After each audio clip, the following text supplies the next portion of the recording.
Hi, hello everybody. Welcome back to another episode of the Truthful Ministry Podcast. I have another wonderful guest here today. This is my friend Paige. This is one of the other wonderful couples that I've been blessed to get to know and also be able to officiate her wedding. But Paige has gone to church with us for a while now, but the other thing is, Paige is my other small group leader. So if I've seen the episode with Emily on, Emily and Paige lead our girls, and Paige has been here a little bit longer with our girls. I've known Emily longer, but Paige has been with our girls longer, and so we just also got done with youth, the same as when I did this with Emily. So if we seem a little frazzled, we just got done with middle schoolers and high schoolers, all right? But we're going to hop in, as always. First question, get people to know you. How did we meet? And I'm very interested to answer this question because, I don't remember. Yeah, I don't think it was, a super significant moment. I think, a couple years into Hagen and I dating, which is now my husband, I started coming to this church full time, switched churches. I did go to a huge church, and this church is very small, so it was a huge change for me. Mm-hmm. But I started going with him because obviously he grew up in this church and he was very serious in staying in this church, and our relationship was going well, so I just transferred and made the switch to start getting used to this church. And then of course I would see you on Sundays, going up on stage and praying and all that stuff. And I think we just pretty much, I saw you once in a while that way, but then Hagen, I think at the time, was helping you with the youth, mm-hmm. wasn't he? Yeah, he was helping you with the youth. And so I guess a little bit after that, I just started coming to youth, and kind of helping out a little bit. And I guess that's when we actually got to know each other, besides just seeing each other on Sundays. That's right. That makes sense, because I remember having Hagen helping, mm-hmm. and thinking man, I really need a female in here. Mm-hmm. And I knew that you and Hagen were in a relationship, it was serious, and so I was just thinking Hagen, if this girl is as awesome as you, I need her in here. And so I think I do remember that kind of being the beginning. I should say too, tell me more about you right now, because normally I kind of give people the rundown, but I know you're in construction, architecture. Mm-hmm. Yeah, so I graduated from Murray State University, mm-hmm. in May, with a bachelor's in architecture and construction management. And now I work at a firm, an architectural and engineering and design firm here in town. And I help design commercial buildings. So that's kind of where I'm at right now. That's cool. Yeah. The place you work always has some interesting stories, doesn't it? Yeah. That parking garage. Yeah. It's... So with me and Paige, we usually always stay after youth for a while and have podcast level discussions anyways. Yeah. I wish that we had just filmed some of those, because some of her parking garage stories are bangers. They are wild. Tell me more about you and Hagen. How did y'all meet? Oh gosh, that's a very that's a silly story. Okay, so it was our sophomore year of high school. I was 15 at the time, and he was 16, already driving, doing all the things. I was very young for our grade, so mm-hmm. I'm over here just chilling with my parents driving me around. But it was so weird because neither of us were super into going to our high school's sport and athletic, games. I only went to football games because my brother played. But both of our friends invited us to the same basketball game. And so Hagen's friend was actually dating one of my friends at the time, and they had some stuff going on. Anyways, he was trying to win her back over or whatever, so they go on a date. I didn't know all that. Yeah, so they go on a date to this basketball game, and of course I go with her and some of my other friends, which one of my other friends was actually supposed to be set up on a double date with Hagen, mm-hmm. even though he did not want to go, but his friend was man, please come, I don't want it to be awkward, mm-hmm.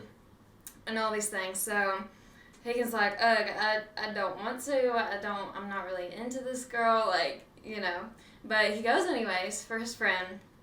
And so of course I'm there, I'm sitting next to my friends, and he's there with his friend, and it gets super awkward because no one's talking. And in those situations I just freak out a little bit. So I start talking. Right. To break the silence, you know. And so I'm over here talking to Hagen, the girl he's supposed to be on a date with. They're like not talking at all, so I'm like, okay, this is awkward, man. So we just talk, and you know, the basketball game goes on, and nothing really like comes of it that night. But only one of my friends that was there, which was like neither of the two friends that Hagen was supposed to be on a date with or his friend was going after. Mm-hmm. Anyways, she knew at the time that I had liked him on and off for a while, but like I didn't really tell anybody this. And so after the game, she's like talking to me, and she's like, "Oh, you're like into him," and all these things. And so his friend actually convinces him to get Snapchat, because he's like, "Oh, like that's like the new platform now, like that's where everybody's talking and meeting." So he gets Snapchat, and his Snapchat actually pops up on like the suggested people for my friends. So my friend snaps me, and she's like, "Dude, his Snap just popped up on my Snap as like suggested friends." So she gives me his Snapchat, and we start talking, and then like 10 days after that we start dating. So it was like an interesting series of events. It's just the OG version I was told was just like he was supposed to be on the date with some other girl, and he said I wasn't into her at all, but I just wanted to keep talking to Paige. Which I didn't even know that at the time that he was like even interested. He was like very standoffish. He just acted like he did not want to be there. So I was like, man, this is awkward. But I guess it worked out. I'm the same way too in those situations. Like if nobody's talking, I'm like, somebody's got to say something. Like I don't care how awkward it is. It's so awkward. It's more awkward if you don't say anything. Like at least just change the subject. But I feel like I remember you saying that because you were so young, you weren't like allowed to date technically at the time. No, so it was a rule. Not for my brother, of course, because rules were different from my brother. My parents were like not as strict with my brother at all. He just got to pretty much do whatever. But my parents had the rule that I couldn't date anybody until I was 16. I'm 15 at the time. I'm a sophomore in high school, but I'm 15 years old. So for like a very long time, like I had just turned 15 a few months before that. So I was like freshly 15.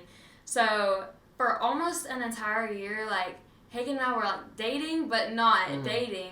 Like his grandparents, his grandparents would drive us around together, even though he could drive. Like my parents would not let me like ride with him. Yeah.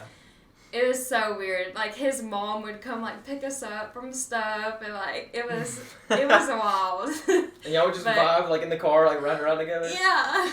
That's tough. Yeah. He came over to my house like a few times, but yeah, I mean, it was good. That's crazy. Good for both of y'all for sticking it through though, because that seems like the type of thing that wouldn't last. At the time, it was like so daunting.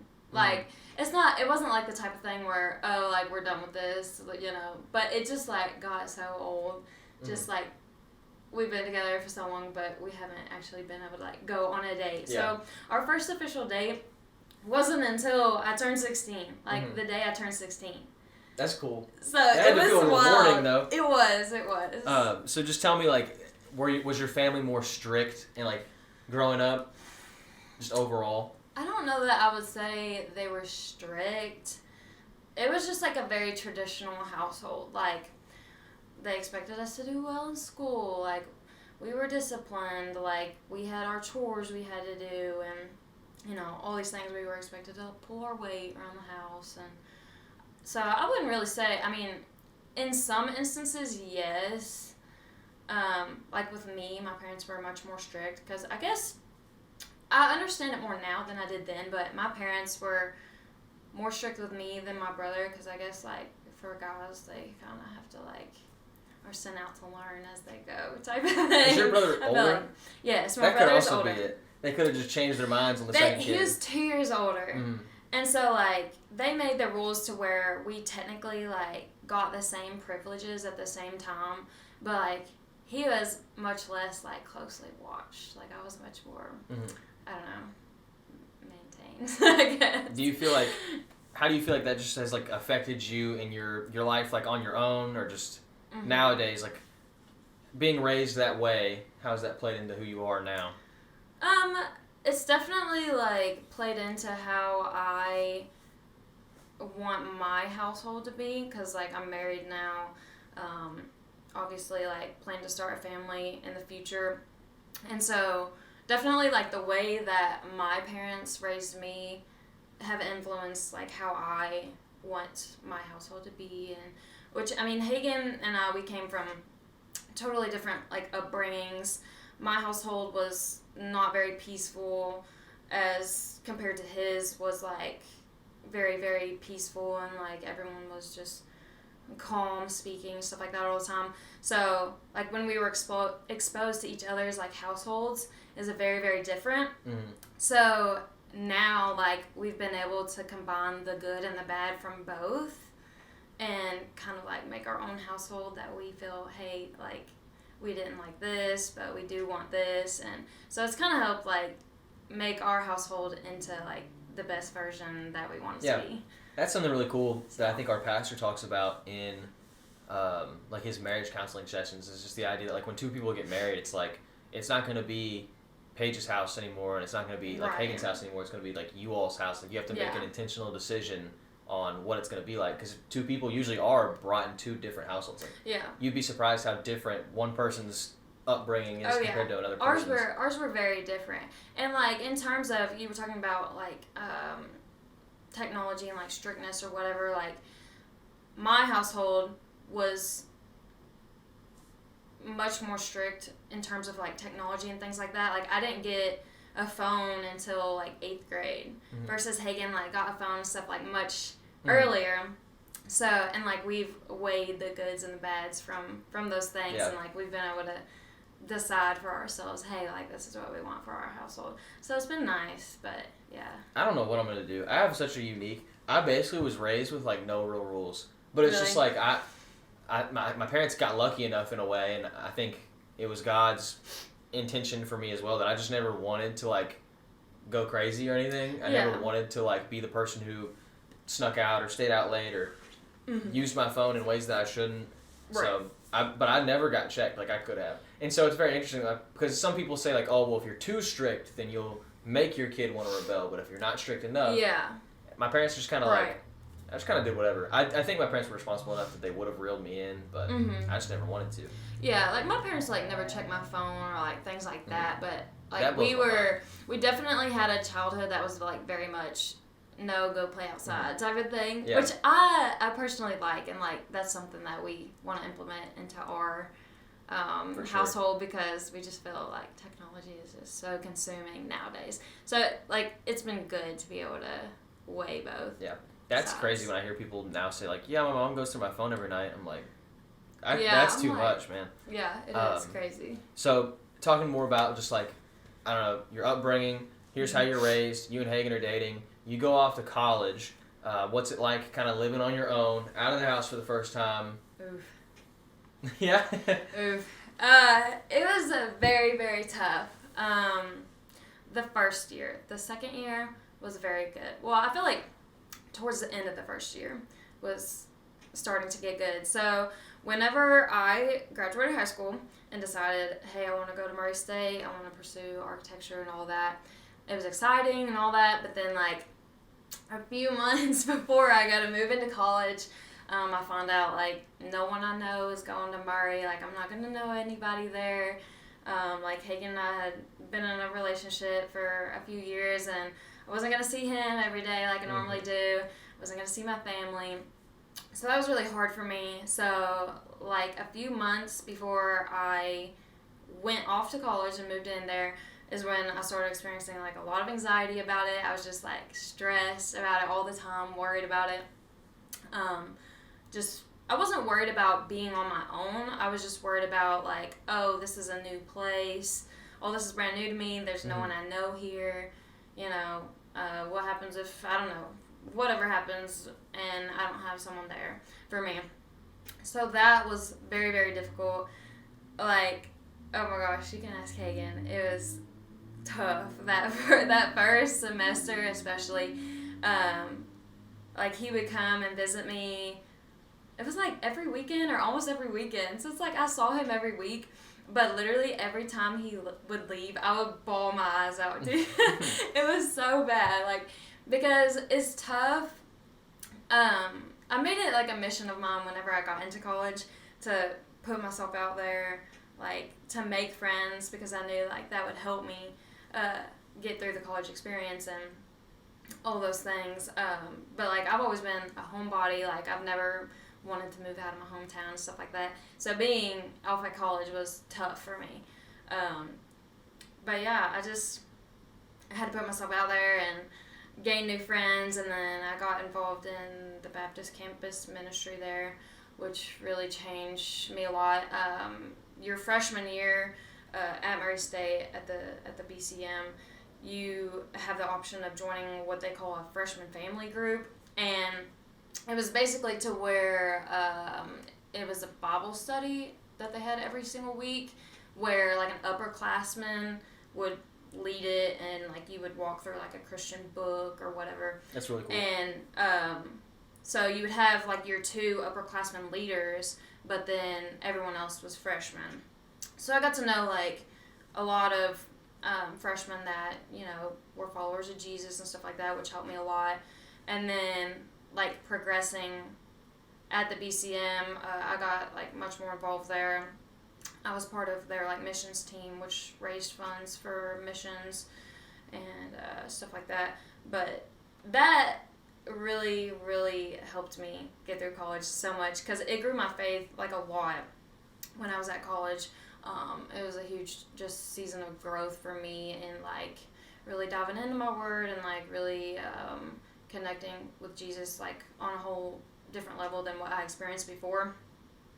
And so I would say just like it was really, really tough at first, but making friends there and getting involved in the BCM and being around other believers really helped me. Mm. And then like by the end of my first year, I was like doing really well there. And then by the time I graduated, I was like sad to leave. So That's cool. It was like a complete 180 from where it started and then like where it ended up. So, which I was only there 2 years. So it was like very fast. It felt like it flew by, but yeah, it was just a complete 180 from the beginning to the end. Well, I think the biggest thing you said there for anyone who like needs advice, or if somebody stumbles upon this and they're about to go to college, is just, I feel like in general, you kind of, I feel like you're an intentional person and you kind of make plans a lot. Yeah. And we talked about in youth today, like I did in my small group with our guys, just the idea of like being intentional. Because we talked today about like, we've been talking about hot topics, and we talked today about like alcohol and things like that. And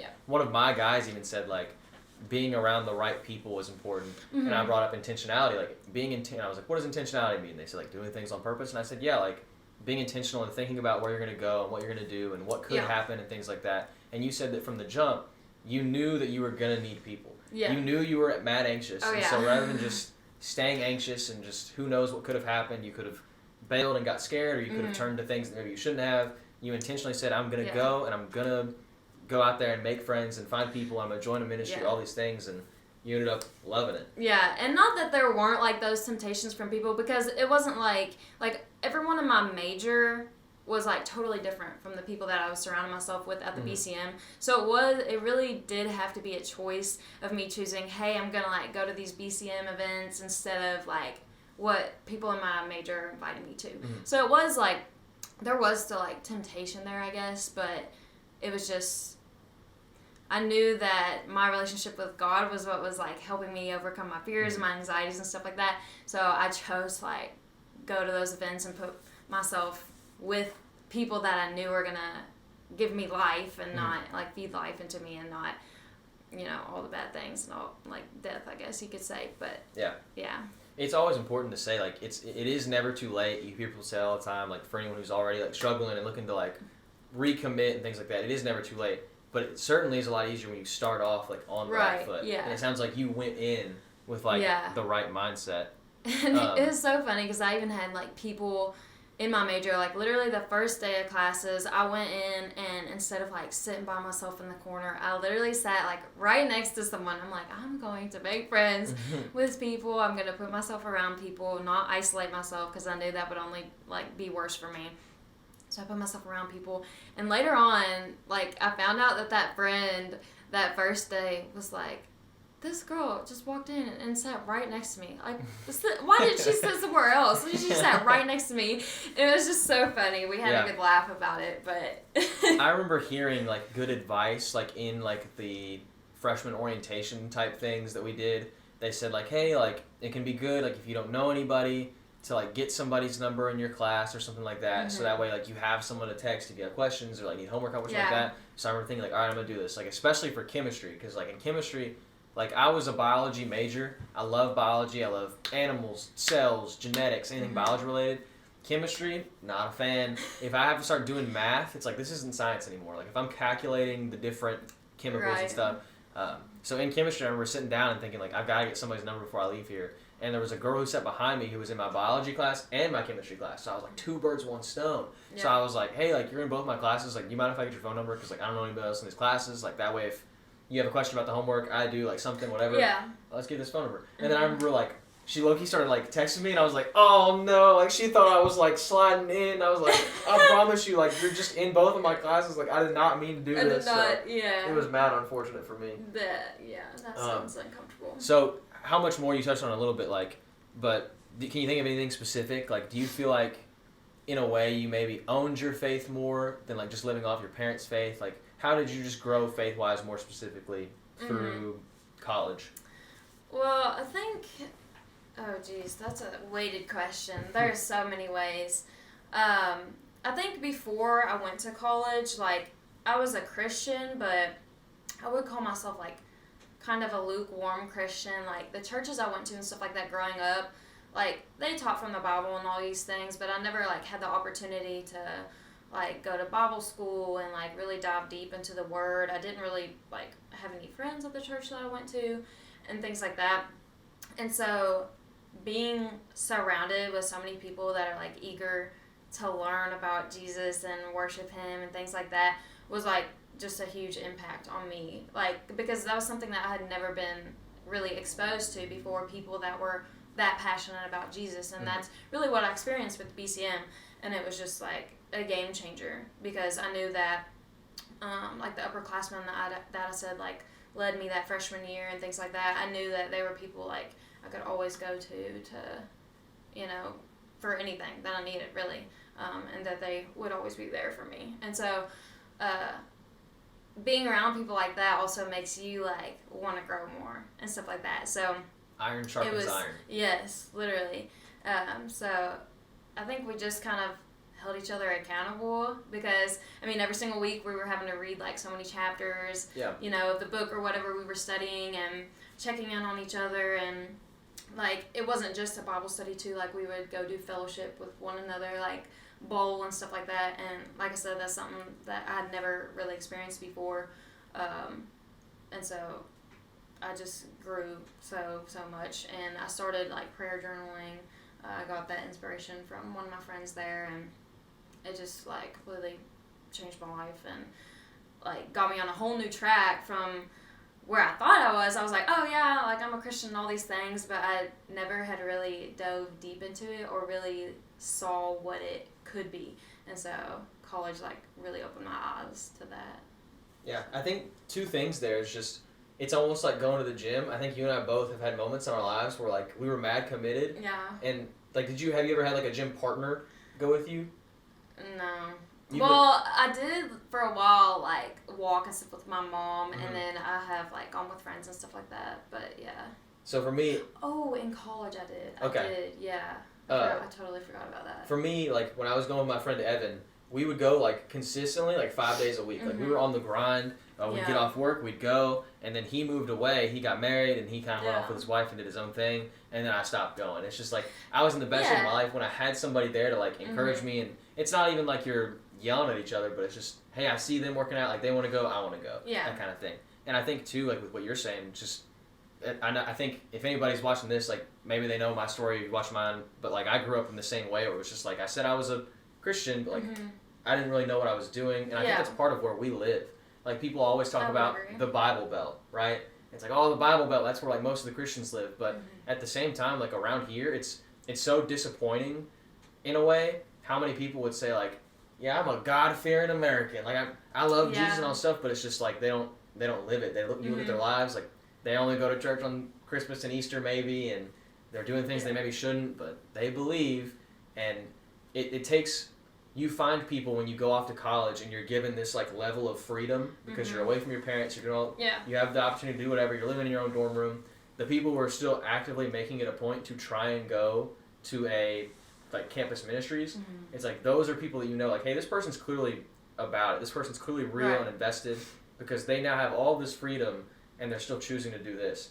Versus here in our hometown where you walk up to any average person, they'll probably say they're a Christian, but and how like about it are they? I didn't even really hear the term like lukewarm Christian until I got to Murray and was like involved in the BCM, and then I was like, oh crap, like that's what I've been living like this whole time, and I didn't even know because I had never been exposed to what was different, like what it could be. So it was just a huge difference. We had a cool series, and I think he still talks about it. Our campus ministry director when I was there at Kentucky Wesleyan would talk about, like, he had a series called Own It and Grow It. And it was like, before you grow your faith, like, you've got to own it first. And it was that aspect of like, hey, you're in college now, like, you're about to be like an adult, you're about to be like on your way. Like, you can't just be like, yeah, my parents took me to church my whole life. It's like, but why do you go to church? Like, what is your faith? Like, do you really believe? And that was really cool. And I think that a lot of people our age like have to figure that out. And a lot of times you kind of either go one way or the other. Yeah. And you either own it or you just sort of veer off. Yeah. I would agree with that. And like going to college also like really helped me to know like what it looks like to have like God in the center of your life. Because like before I'm like, oh yeah, I'm a Christian and all these things, but I had so many other things, other distractions and other things like consuming my life just because of like the people that I was around. Like when you're, you know, going through public schools here and stuff like that, like you're just like, oh yeah, I'm just going through the motions every single day, and it's not really like, I necessarily wasn't really thinking, oh, like, am I putting God first and all these things? Like, I had no idea what that even looked like. And so that helped me a lot to actually see, oh, this is what it looks like to put God first. Like, people always say, put God first, but I didn't really get to see what it was like until then. So it was really cool. So, again, you're one of my small group leaders. Paige has been mad clutch. It's just lit having somebody that has my back and I have her back.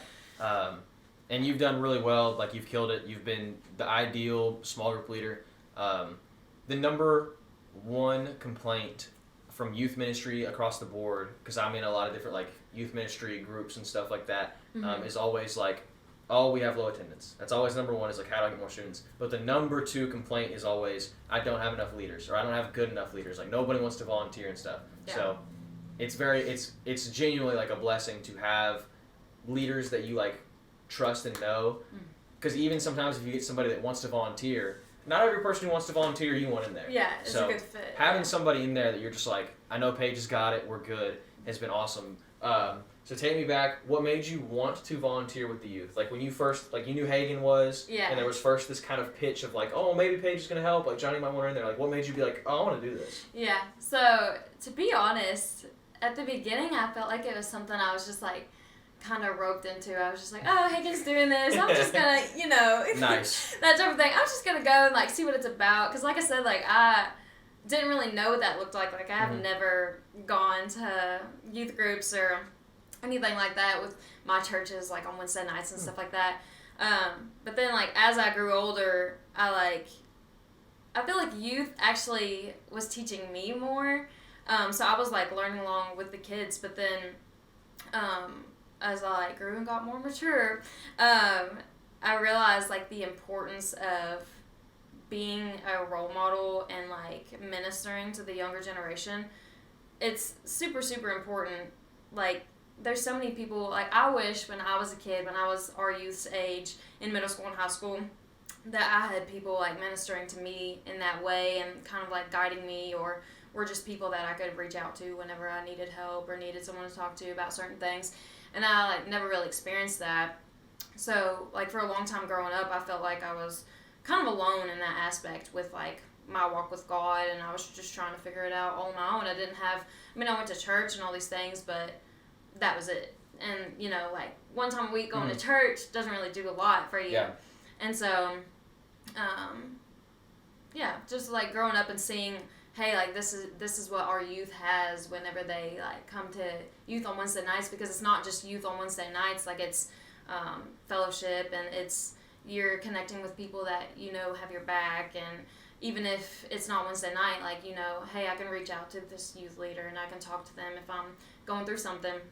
And that was something that really opened my eyes to like, hey, I want to be a part of this. I want to minister to the younger generation, help guide them in the right way. And so that's what like really made me want to like stick with it and just continue being a role model and just a guide for younger people. Yeah, so. I think in a weird way, like talking about just the idea of being a role model, it's like we live in a world now where there's in a way no shortage of role models, which is a bad thing, because like if you were to flash back 70 years ago or something, it's like, who's going to be your role model? Well, it's probably just going to be like your parents or like your teacher, your church person, whatever. But now like with social media and stuff, you have like our church, we just went through that series of where the pastor might call it influencers, talking about like people nowadays being influencers and how important influencers are and the genuine like influence and effect they have on the world. It's like, man, our kids can open up their phones and have 50 different role models that they think like they should follow. So having someone in person to be like, hey, like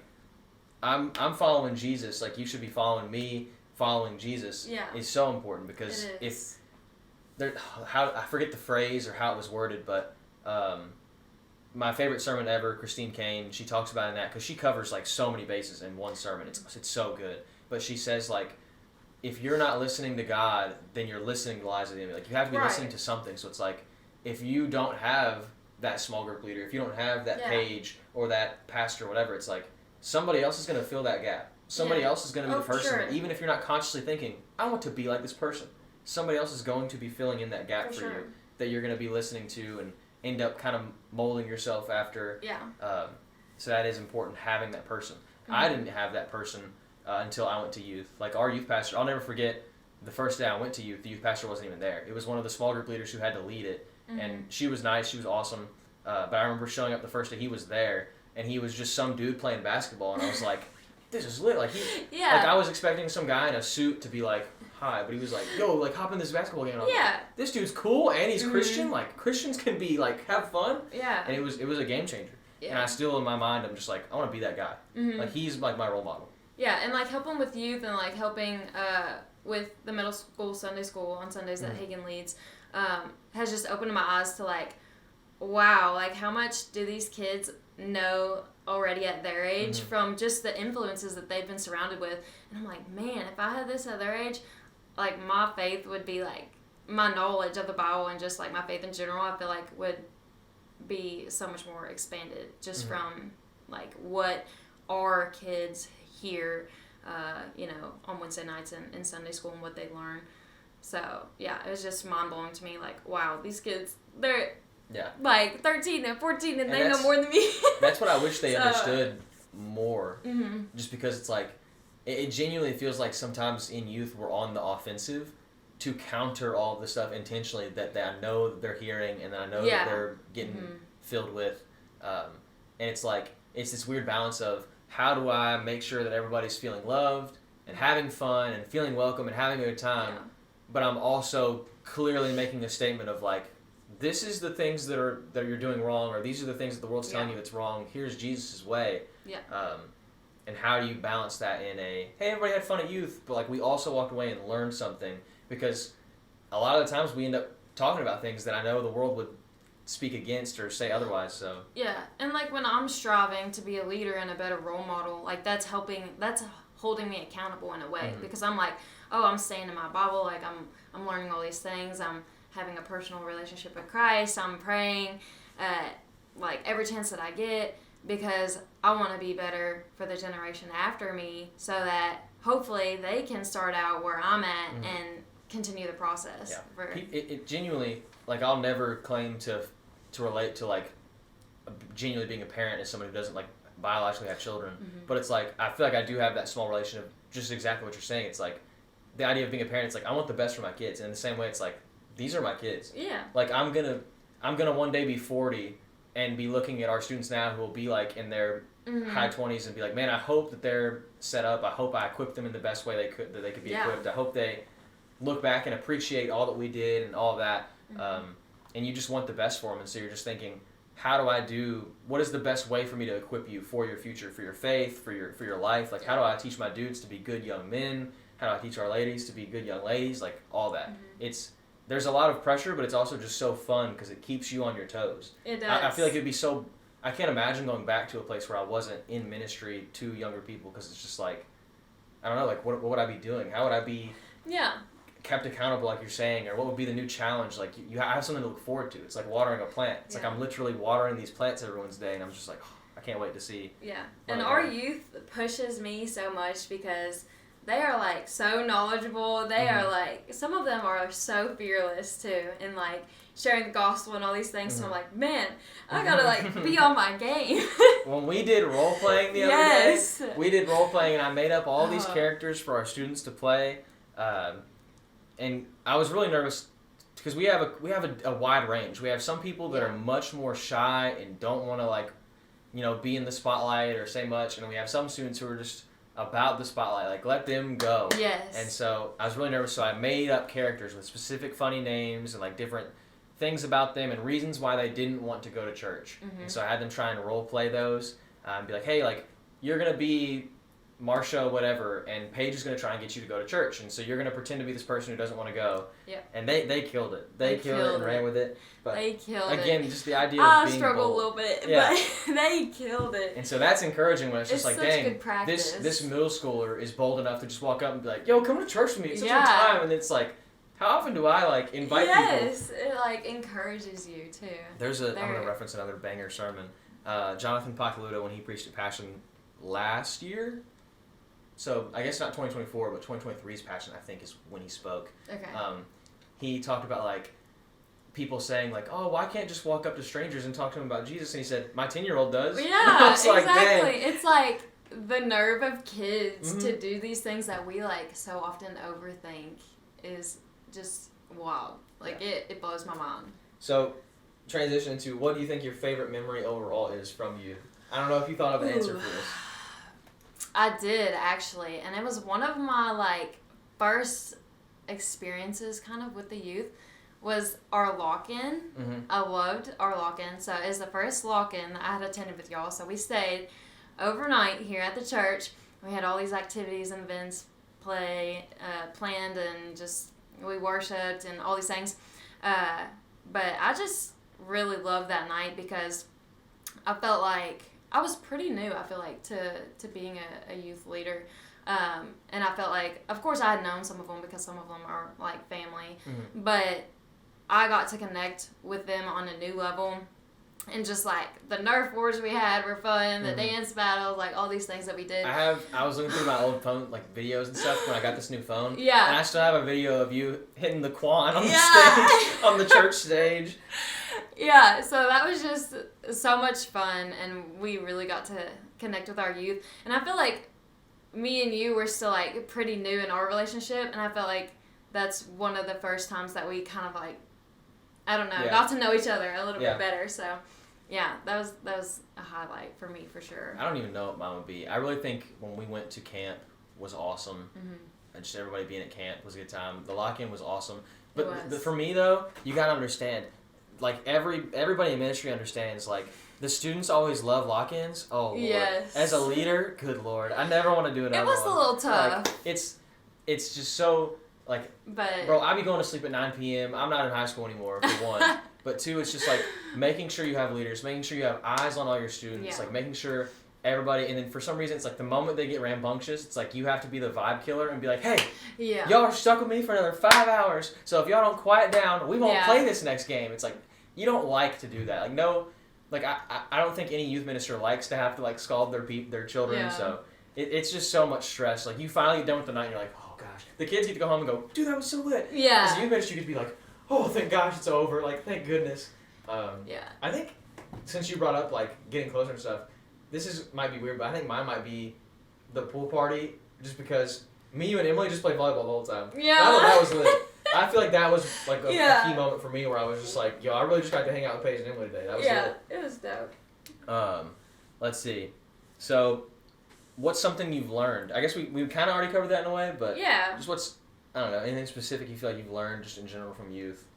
Or another Yeah, way I think we around? kind of already covered it, but it's just, I feel like I've definitely learned and grown so much with knowing how to be a better role model, which also, in a way, prepares me to, like, be a mom in the future and these Right. type of things. So I feel like that's definitely helped form, like, who I am now and grow my faith a lot. But I don't know, our youth just, they kill it, and they seem to teach me something, like, every single week. So We're blessed. Yeah. Like I've worked at a lot of churches, and we really do have just banger students. Yeah. Like I don't understand it.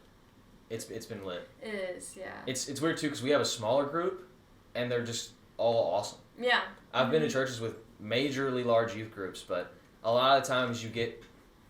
It's hard because I don't want to speak against any churches or anything. It's not like Right. all churches like this, but a lot of the times when you get churches with 80 plus kids in a youth group, it's like the phrase is they're mile wide but inch deep. Mm-hmm. Like not a lot of the students are really processing anything. They're not really spiritually maturing or spiritually like growing their knowledge. It's just mile wide, inch deep, and I feel like we literally have the exact opposite, where we have like our 7, 8, 9 kids that show up, but they're just like on top of it. And they always like participate and stuff like that. But it's also like easier for us to minister to a smaller amount of people. Yeah, so, for sure. Yeah, so I just feel like we're able to I wouldn't give know them, what to like, do more attention. If we suddenly got 20 students. Like I'd be Yeah. like, hey, this is awesome. I'm glad y'all are here, but like I gotta find more people. Yes. So I feel like we've been killing it. I always end with one question. Because we're the Truthful Ministry podcast, and I always say like the reason it's Truthful Ministry is just because like it's being honest, it's being real, but it's also like the truth is important. Like if there's only one truth, like Jesus says He is the truth, then that means like everything else is the false. Like it is not true, and sometimes the truth is hard to hear, but the truth is important. It's the truth for a reason, so people need to hear it, and sometimes. Yeah, again, it's hard to hear, and so sometimes people don't want to speak on the truth, but on Truthful Ministry Podcast, we're going for it. Even if it can be, what's the word? Even if it can be kind of convicting, or make you feel guilty or something like that, like, the truth is still important. It needs to be out there. So, For sure. we always end with, what is one lie from the enemy that you feel like you want to speak against? Like, what's one thing that you feel like in our culture, in our society, in our country, whatever it might be, that you feel like you just want to speak against? I feel like this is something that's a struggle for probably a lot of Christians, and it's something that's definitely been a struggle for me. But the evil one tries to tell you that you are too underqualified to tell people about Jesus, and that has been a huge thing in my life. I've always struggled, which Johnny knows this, but I've always struggled. I've had problems with anxiety and things like that, and so like walking up to people and talking about Jesus has completely freaked me out, has like always been a fear of mine. I always overthink it. It just makes me really anxious. I'm like, oh my gosh, what if this goes wrong? Like all these things. And obviously those are like lies from the devil that I'm feeding into. And I actually wrote a passage the other day that I want to share, if you'll let me. Yo, scripture moment. So, so I was reading through Acts the other day, and it was just a few days after we had our like role playing thing in youth, which actually like majorly helped me a lot because, listen, Sweet. I needed that. I needed that. So it's Acts 18. Verses 24 through 28, I was reading this the other day, and it says, "Now a certain Jew named Apollos, born at Alexandria, an eloquent man and mighty in the scriptures, came to Ephesus. This man had been instructed in the way of the Lord, and being fervent in the Spirit, he spoke and taught accurately the things of the Lord, though he knew only the baptism of John. So he began to speak boldly in the synagogue. When Aquila and Priscilla heard him, they took him aside and explained to him the way of God more accurately. And when he desired to cross to Achaia, the brethren wrote, exhorting the disciples to receive him. And when he arrived, he greatly helped those who had believed through grace, for he vigorously refuted the Jews publicly, showing from the scriptures that Jesus is the Christ." So I read this the other day, and my mind was blown. So this dude named Apollos, he's over here speaking boldly in the synagogues about Jesus, even though it says he only knows of the baptism of John. And then after Priscilla and Aquila tell him, explain to him the way of the Lord more accurately, then he's like this huge help, So it's like, that showed me, hey, there's no reason that you need to be afraid. You are not too underqualified to tell people about Jesus.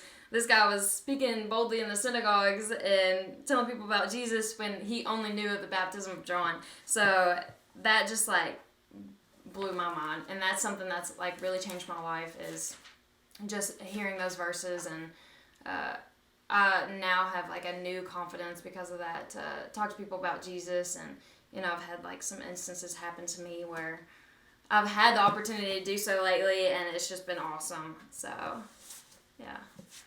It's just something that I definitely would speak against, because it's totally law, and it's something that I've struggled with. I think just in our world today, people genuinely just value and crave authenticity too, just so much. Like we all have heard the term like, oh, that person's so fake, and we like hate fake stuff. We hate being lied to. We hate, like, people are now like getting mad at like when stuff's made by AI. We just want like real stuff.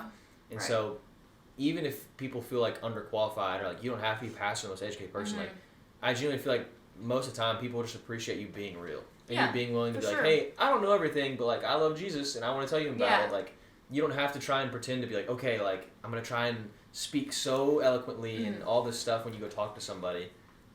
It's just being real and being yourself. And when God gave us like the Great Commission, he didn't say, oh, like read through your Bible a million times and have a thorough knowledge of it before you go tell people about me. He did not say that. He just said go. He just said go and tell people about Jesus. And so I thought of Matthew chapter 10. This is Jesus. He's sending out the 12 for the first time, like sending them out to go and like do ministry kind of on their own. He's giving them like the little test run. And Matthew 10:19, but when they arrest you, do not worry about what to say or how to say it. At that time you will be given what to say. For it will not be you speaking, but the Spirit of your Father speaking through you. And I think people just underestimate, like, when you're willing to let God use you, like, God will pull up. God will, like, you, again, like, you might think in your mind, like, I'm just saying random stuff. Nothing I'm saying is making sense. But it's just like, you don't know, like, that person might need to hear exactly what you're saying the way you're saying it. Exactly. Yeah. Like, God will definitely use you. He will give you the words to speak. You just have to get past the fear, come as you are. I mean, you don't need anything else to be equipped to tell people about Jesus. You just need yourself, and you need to put the fear behind you. So that's it. Yeah. I feel like we have so much more stuff, because the story you showed me the other day was insane. It was.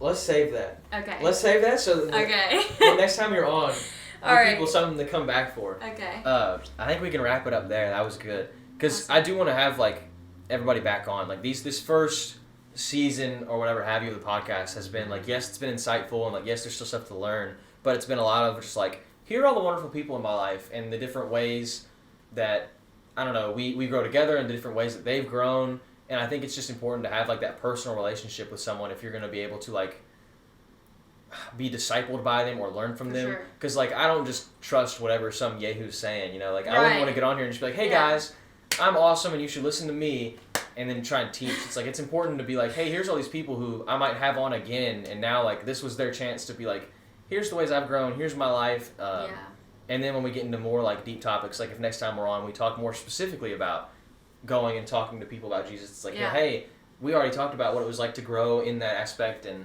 so, this has been good. I think we'll wrap it up there. Let us know what you thought. If you have any other questions, if you want to see Paige back, if you have any questions for her, that'd be cool. I want to have several recurring guests, and I definitely know Paige is going to be one, because I know where she's at every Wednesday. So and she'll be frequent. All right, we'll wrap it up there. All right. Have a blessed rest of your evening. See ya.